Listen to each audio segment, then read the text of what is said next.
लोकांची मागणी होती, त्याचबरोबर लोकांची गैरसोय होत होती.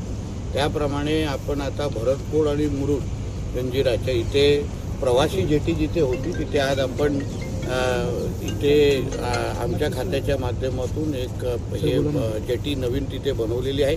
त्याच्यामुळे लोकांची गैरसोय दूर होईल आणि लोकांचा प्रवास हा सुखर होईल. निदा खानला ज्या घरात लपवण्यात आलं होतं त्या घराचे वीज कनेक्शन तोडण्याची कारवाई देवाभाऊचं सरकार आहे आणि देवाभाऊचं बुलडोजर तुम्ही महाराष्ट्रात अगर जिहाद करत असाल तर देवाभाऊचं बुलडोजर चालणार. मंत्री संजय शिरसाट स्पष्टपणे म्हटलंय की इम्तियाज जलील यांना अटक केली पाहिजे तर या प्रकरणाचा अधिक खुलासा होईल.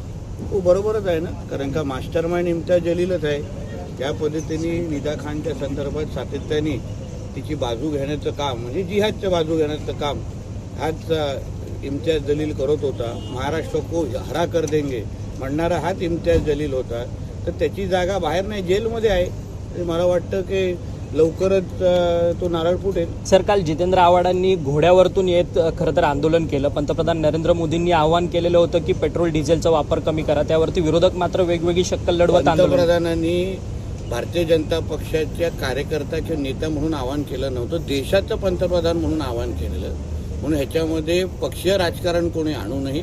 देशाच्या समोर जी आव्हानं उद्या येऊ शकतात फॉरेक्स संदर्भात, ऑइल संदर्भात, पेट्रोल संदर्भात, त्या दृष्टिकोनातून केलेलं ते आव्हान होतं. त्याला तुम्ही पक्षीय राजकारण म्हणाल, त्या पक्षीय दृष्टिकोनातून बघाल तर तुम्ही भारतीय म्हणून तुमच्या ओळखीवर प्रश्नचिन्ह निर्माण होतो. आता तुम्हाला फक्त घोड्याबिड्यावर चालायचं असेल तर तो फक्त मीडियाची फक्त शोबाजी आहे. पण आदरणीय पंतप्रधानांनी केलेलं आव्हान हे देशहिताचं आहे. राज ठाकरेंनी पण टीका केली.